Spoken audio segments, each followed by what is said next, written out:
नमस्कार मित्रों, आपके अपने YouTube चैनल में आपका स्वागत है। आज की जो कहानी है, आज का जो प्रसंग है, बड़ा ज्ञानवर्धक है, बड़ा मोटिवेशनल है। इसलिए वीडियो को पूरा देखें ताकि आपको संपूर्ण जानकारी हासिल हो। आज जो कहानी मैं आपको सुनाने जा रहा हूँ, ये कहानी एक सारस और उनकी पत्नी की कहानी है। ये कहानी बड़ी प्रेरणादायक है। इस कहानी को सुनने के बाद आपके घर में कभी भी किसी भी प्रकार का कोई कलेश नहीं होगा, कोई लड़ाई झगड़ा नहीं होगा। आपके घर में सदैव सुख शांति बनी रहेगी। इस कहानी को आप खुद सुने, अपने परिवार वालों को सुनाएं, अपने बच्चों को तो जरूर सुनाएं। इस कहानी को सुनने के बाद आपके बच्चे वो अच्छे संस्कार वाले होंगे।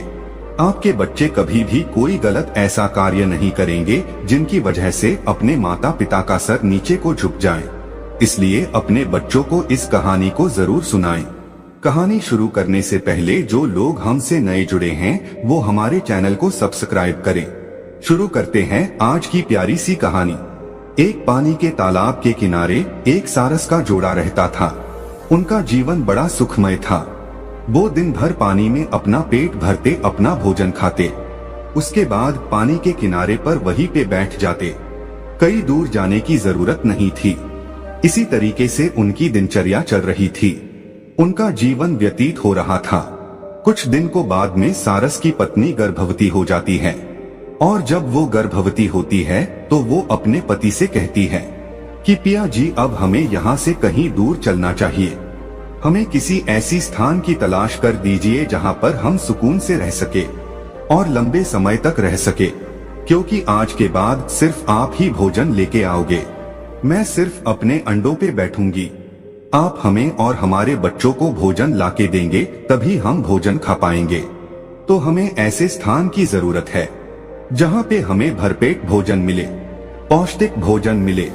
तो सारस अपनी पत्नी से कहता है कि प्रिय, इस तालाब के अंदर भी बहुत सारा भोजन है जो हमसे कभी भी खत्म नहीं होगा। इसलिए आप निश्चिंत रहें, आप चिंता न करें। वो सारस अपनी पत्नी को ये बातें कहता है कि तुम चिंता मत करो, तुम शांति से रहो। कुछ दिन निकलने के बाद उस सारस की पत्नी अंडों को जन्म देती है। जब वो सारस की पत्नी अंडे देती है, अंडे देने के बाद वो सिर्फ अंडों पे बैठ जाती है और अब अंडों पे बैठी बैठी अपने पति पे हुक्म चलाती है। अब उसको जभी भी भूख लगती, अपने पति से कहती और बड़े रौब से वो कहती कि जाइए हमारे लिए और भोजन लेके आइए। अब उसका पति तालाब के अंदर जाता और मछलियां वगैरह ढूंढ के अपनी पत्नी को लाके देता।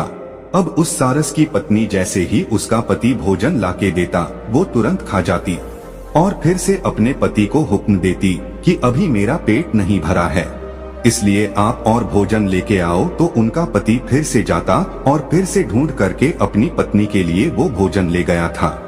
अब वो जैसी लाके देता, तुरंत उसकी पत्नी खा जाती और फिर से अपने पति को हुक्म करती कि जाओ फिर से भोजन लेके आओ, अभी मैं बहुत भूखी हूँ। अब उस सारस को अपना पेट भरने के लिए भी भोजन नहीं था, क्योंकि वो जितना भोजन ढूंढता उतना ही अपनी पत्नी के लिए ले जाता। खुद नहीं खाता, अपनी पत्नी को ले जाके खिलाता। लेकिन उसकी पत्नी दिन भर भोजन करती, उसके बाद भी उसका पेट नहीं भरता। जैसे ही उसका पति भोजन लेकर आता, तुरंत उसको दूसरा ऑर्डर कर देती। वो कहती कि तुरंत जाओ और भोजन लेके आओ। अब उसका पति दिन भर इसी काम में लगा रहता। पानी में जाता, पानी से भोजन ढूंढता और अपनी पत्नी को लाके देता। उसकी पत्नी तुरंत खा जाती, फिर ऑर्डर कर देती कि और लेके आओ, अभी मैं बहुत भूखी हूँ। तो फिर पानी में जाता और फिर से डुबकी लगा करके वो भोजन ढूंढता और फिर से लाकर अपनी पत्नी को देता। तब उसकी पत्नी फिर से खा जाती और फिर से ऑर्डर देती। ये सिलसिला कुछ दिनों तक लगातार चलता है। अब धीरे धीरे सारस बड़ा परेशान हो जाता है, धीरे धीरे सूखने लगता है, क्योंकि वो खुद वो भोजन नहीं खाता था। वो सीधा जो भी भोजन उसको प्राप्त होता था, सीधा अपनी पत्नी को ले जाके देता था। उधर उसकी पत्नी वो गुस्सा इस बात का निकाल रही थी कि उसने दूसरी जगह जाने के लिए अपने पति से कहा था, लेकिन उसने अपनी पत्नी की बात को नहीं माना था। उसने यही कहा था कि हम यहाँ पे रहकर भी हमारे बच्चों का पालन पोषण कर सकते हैं। इस तालाब में भी बहुत सारा भोजन है जो हमारे लिए पर्याप्त है। यह बात अपनी पत्नी से कहकर अपनी पत्नी को उसी तालाब में रोके रखा। इसीलिए अब उसकी पत्नी अपने पति को परेशान करने में, टॉर्चर करने में कोई कसर नहीं छोड़ती है। जब उसकी पत्नी अपने पति को टॉर्चर कर रही थी तो कुछ दिन निकल जाते हैं। कुछ दिन के बाद में सारस बड़ा परेशान हो जाता है। सोचने लगता है कि अब मैं करूँ तो ऐसा क्या करूँ। मैं दिन भर इतना सारा भोजन इकट्ठा करता हूँ, इतना सारा भोजन ढूंढता हूँ और सीधा अपनी पत्नी को ले जाके देता हूँ। वो सारे भोजन को खा जाती है। उसके बाद भी उसका पेट नहीं भरता। वो जैसी भोजन ग्रहण करती है तुरंत मुझे दूसरा ऑर्डर देती है। कहती कि तुरंत जाओ और तुरंत और भोजन लेके आओ, अभी मैं बहुत भूखी हूँ। वो सारस सोचने लग जाता है कि अब मैं करूँ तो ऐसा क्या करूँ जिसके कारण मुझे इस पीड़ा से मुक्ति मिले। वो हताश परेशान हो जाता है। धीरे धीरे उसका शरीर, उसका बदन सूखने लगता है। अब उसको काफी दिन हो जाते हैं भोजन खाए हुए। वो जितना भी भोजन ढूंढता सभी अपनी पत्नी को ले जाके दे देता। खुद भूखा प्यासा रहकर भी दिन भर पानी में भोजन की तलाश करता और जो भी भोजन उसको प्राप्त होता उसको तुरंत अपनी पत्नी को ले जाके देता। इसी तरीके से अब वो सारस धीरे धीरे बिल्कुल सूख जाता है। अब उसकी हालात इतने खराब हो जाते कि वो चलने के काबिल भी नहीं रहता, दौड़ने के काबिल भी नहीं रहता, उड़ने के काबिल भी नहीं रहता। लेकिन उसकी पत्नी को उस पर बिल्कुल तरस नहीं था, बिल्कुल दया नहीं थी। अब तो कुछ दिनों के बाद उसके बच्चे और हो चुके थे। अंडों से बच्चे भी निकल आए थे। अब तो बच्चों को भी भोजन ले जाके देना पड़ रहा था, साथ में उसकी पत्नी को भी भोजन ले जाके देना पड़ रहा था। पहले तो वो सारस बीच बीच में थोड़ा भोजन खुद खा लिया करता था, लेकिन अब तो उसके बच्चे भी हैं और उसकी पत्नी भी है। अब तो वो एक निवाला भी नहीं खा सकता था। जितना भोजन उसको मिलता सभी भोजन को अपनी पत्नी को, अपने बच्चों को ले जाके देता, खुद एक भी निवाला नहीं लेता। अब धीरे धीरे सारस के हालात खराब हो जाते।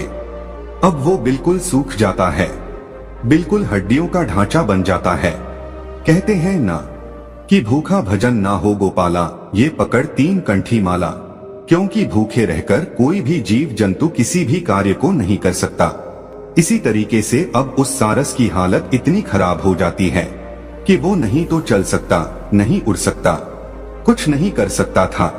अब वो सारस धीरे धीरे हड्डियों के ढांचे में बदल जाता है। उस सारस का मांस वो सब सूख जाता है। अब वो एक हड्डियों का ढांचा बन के रह जाता है।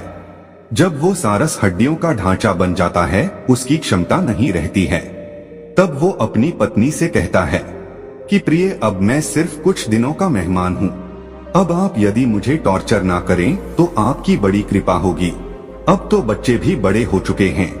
आप स्वयं भी पानी में जाकर, आप स्वयं भी तालाब में जाकर अपने बच्चों के लिए भोजन ला सकती हो, अपने लिए भोजन ढूंढ सकती हो।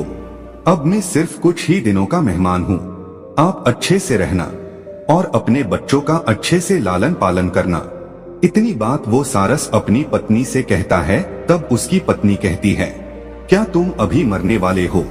जब तक जीवित हो तब तक तो हमारे लिए कुछ करो। जब अपनी पत्नी की इतनी बात सुनता है तो वो सारस झुरझुर रोने लगता है और परमात्मा से दुआ करता है कि परमात्मा, हे मेरे मालिक, हे मेरे परम पिता, तुम मुझे इस धरती से अभी क्यों नहीं उठा लेता? मुझे किस जन्म की पीड़ा दे रहा है? ऐसी नरक की जिंदगी से तो बेहतर है कि मुझे मृत्यु आ जाए। अब वो सारस अपने परमात्मा से दुआ करता है, अपने मालिक से दुआ करता है और कहता है, मेरे मालिक, या तो तू मुझे उठा ले या इस नरक से मुझे मुक्ति दे। इतनी बात कहने के बाद अब वो सारस अपनी पत्नी से बात करना बंद कर देता है और मौन हो जाता है और ईश्वर का ध्यान करने बैठ जाता है। ईश्वर का ध्यान करते हुए कुछ समय उसको निकल जाता है। अब वो एक ही प्रण बना लेता है, ना ही वो कुछ भोजन ग्रहण करता है, ना ही पानी पीता है। अब वो सिर्फ भगवान का ध्यान करने के लिए बैठ जाता है। उसने ये वचन लिया, ये प्रण लिया कि मैं जब तक भगवान का भजन करूंगा तब तक या तो ईश्वर मेरे सामने नहीं आ जाते या फिर मेरे शरीर से प्राण नहीं निकल जाते, तब तक मैं भूखा प्यासा रहकर ही भगवान का भजन करूंगा। यही प्रण लेकर अब वो सारस भगवान की भक्ति करने के लिए बैठ जाता है। उधर उस सारस की पत्नी अपने बच्चों को लेकर और अपने पति को ऐसी दुख पीड़ा की हालत में, ऐसी नाजुक हालत में छोड़कर उस तालाब से चली जाती है और अपने पति को ऐसे संकट में जूझता हुआ छोड़कर निकल जाती है। अब सारस भगवान की भक्ति करता है। कुछ समय निकलने के बाद उसकी भक्ति से श्री हरि विष्णु प्रसन्न होते हैं। श्री हरि विष्णु उस सारस के समक्ष जाकर प्रकट होते हैं और उस सारस को वरदान देते हैं और कहते कि मांगो, तुम्हें क्या मांगना है।